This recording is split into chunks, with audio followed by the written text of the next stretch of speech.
Celeron. Celeron is Intel's most basic CPU line.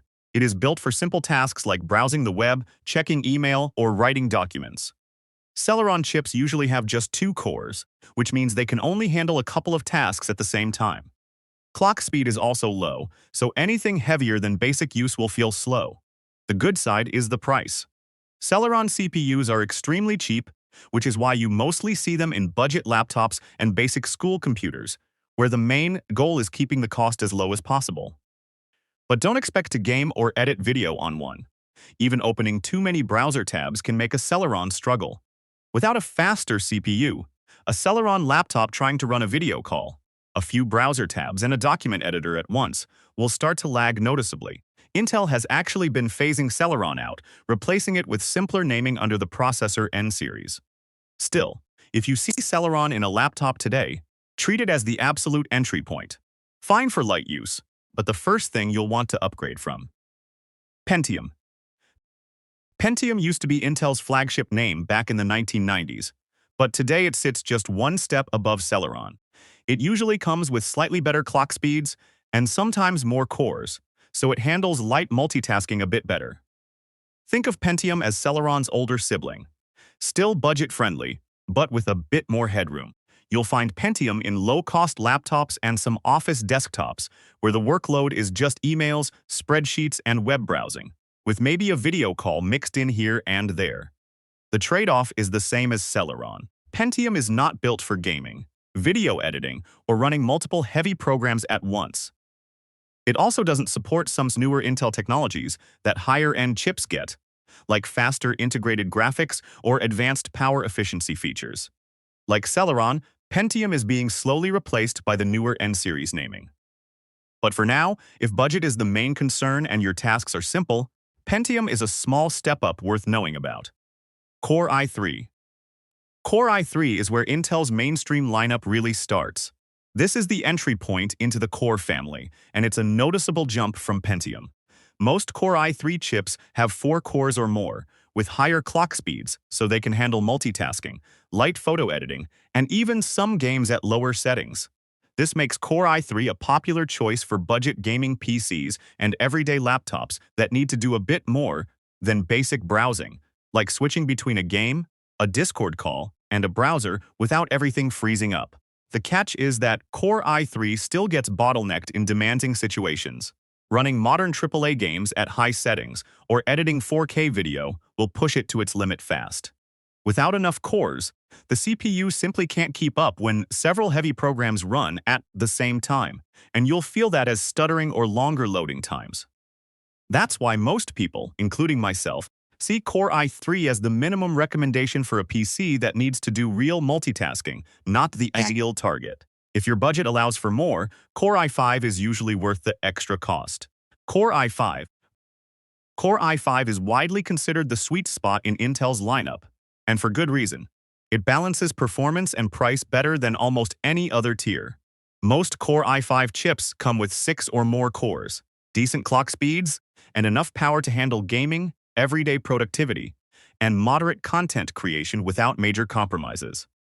This is why Core i5 shows up in the most recommended gaming PC builds and mainstream laptops, often as the default choice when people aren't sure what to pick. Without a Core i5 or better, you'll often notice stutters in modern games, or slowdowns when running several heavy apps together, especially if you're streaming video in the background while working. But with a Core i5, most games run smoothly at solid frame rates, and tasks like video calls, browser tabs, and office work happen at the same time without lag. The trade-off is that heavy professional workloads, like 3D rendering or large-scale video editing, can still take noticeably longer compared to higher tiers. For most everyday users and gamers, though, Core i5 hits the best value-for-performance ratio in Intel's whole lineup. Core i7. Core i7 steps things up for users who need more consistent performance under heavy workloads. It typically has more cores and higher boost clock speeds than Core i5, which makes a real difference in tasks like video editing, 3D rendering, and running multiple demanding programs together. Gamers who also stream or record will notice the difference here, since Core i7 can handle the game and the recording software at the same time without major frame rate drops. This is also where Intel's suffix letters start to matter more. An H or HX suffix means a more powerful mobile chip for laptops, built for higher sustained performance, while a K means the desktop chip is unlocked for overclocking. A U suffix, on the other hand, points to a lower power version meant for thin and light laptops where battery life matters more than raw speed. The downside of Core i7 is price and power draw.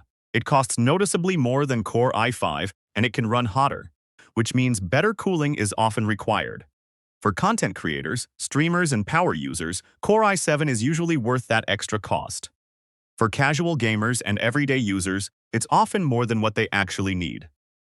Core i9 is Intel's flagship consumer chip, built for people who refuse to compromise on performance. It comes with the highest core counts and clock speeds in the mainstream lineup, making it ideal for professional video editing, heavy 3D rendering, and high-end gaming at the same time as streaming. Desktop Core i9 chips often carry the K suffix, meaning they're unlocked for overclocking, while KF means the same chip without an integrated graphics processor. But all that power comes with real trade-offs. Core i9 chips run hot, draw a lot of power, and need strong cooling systems to perform at their best. Without proper cooling, the chip will actually throttle itself down to avoid overheating, which means you lose the performance you paid for in the first place. They're also expensive, often costing 2 or 3 times more than a Core i5. For the average gamer, the performance difference between Core i9 and Core i7 is barely noticeable in actual games, since most games are limited more by the GPU than the CPU once you go above Core i5. That's why Core i9 mostly makes sense for professionals whose work directly benefits from every extra bit of processing power, not for casual use. Core Ultra. Core Ultra is Intel's newer naming system, replacing the old i3, i5, i7, i9 structure on certain chips, mainly in laptops. The biggest change isn't just the name. Core Ultra chips include a dedicated NPU, which stands for Neural Processing Unit, built specifically to handle AI tasks like background blur, voice processing, and AI-powered photo editing more efficiently. Without an NPU, these AI tasks would have to run on the regular CPU cores, draining battery faster and slowing everything else down at the same time. But with Core Ultra, the NPU handles them separately, which means better battery life during AI-heavy tasks and smoother performance overall. This makes Core Ultra a strong pick for anyone using AI features in apps like video calling software or Windows Copilot. The trade-off is that the naming can be confusing at first, since Core Ultra doesn't follow the same i3 to i9 numbering, and some shoppers don't realize it's still part of the same core family. Also, the AI performance benefit only matters if you're actually using AI-powered apps. If you're not, Core Ultra performs similarly to a regular high-end core chip for everyday tasks. Xeon. Xeon is Intel's CPU line, built specifically for servers and professional workstations, not regular consumer PCs. These chips are designed to run non-stop for years, sometimes literally 24 hours a day, handling tasks like hosting websites, running databases, or powering business workstations, doing heavy engineering or scientific calculations. Xeon chips often support far more memory than consumer CPUs, along with features like ECC memory support, which stands for Error Correcting Code, a system that automatically detects and fixes small memory errors before they cause crashes. This reliability is critical for businesses where even a few minutes of downtime can cost real money or lost customers.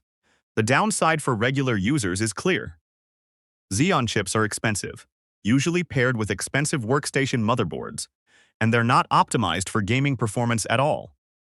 Without high clock speeds tuned for single tasks, a gaming PC with a Xeon CPU would actually underperform compared to a Core i5 or i7 in most games, even though it has more cores on paper. So unless you're running a server or doing heavy professional workstation tasks, Xeon isn't built for you. Atom. Atom is Intel's ultra-low-power CPU line, designed for devices where battery life and small size matter more than raw performance. You'll find Atom chips in basic tablets, budget Chromebooks, and small embedded devices like point-of-sale systems or digital signage. These chips use very little power, which means the devices they're in can run for hours on a small battery without getting hot. But that efficiency comes at a real cost in performance. Atom chips are noticeably slower than even Celeron, struggling with anything beyond basic browsing or simple apps. Multitasking is limited, and Atom devices often feel sluggish once you open more than a few tabs or apps, sometimes taking several seconds just to switch between them. Despite this, Atom still has its place. For simple kiosks, basic tablets, or devices that just need to stay on all day doing one simple job, Atom's efficiency makes more sense than raw power, since battery life and heat matter more than speed in those cases. Just don't expect an Atom-powered device to handle anything close to real productivity work. vPro vPro isn't actually a separate CPU line like the others on this list.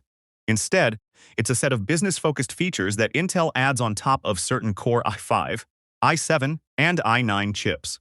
vPro includes tools for remote IT management, hardware-level security, and better stability for company-wide deployments. This means an IT department can remotely update, monitor, or even fix a vPro laptop without physically touching the device, which saves a lot of time across hundreds or thousands of company computers spread across different offices. It also includes extra security layers that protect against certain hardware-level attacks, something regular consumer chips don't focus on as heavily. The trade-off is that vPro is mainly relevant for businesses, not everyday consumers. A vPro laptop usually costs a bit more than the same chip without it, and the average home user will never touch most of the management features. So if you're buying a personal laptop, vPro isn't something to specifically look for, and you usually won't even notice if it's missing. But if you're an IT manager equipping a whole office, it's a feature worth paying attention to. That covers every major Intel CPU line, from Atom all the way up to Core i9 and the business-only vPro features. If you're just gaming or doing everyday tasks, Core i5 or Core i7 will cover almost everything you need, and you don't have to chase the most expensive chip just to feel safe. Anyway, I also made some other cool videos about AMD's CPU lineup and how to pick the right one for your build. Don't forget to check those out too. Okay,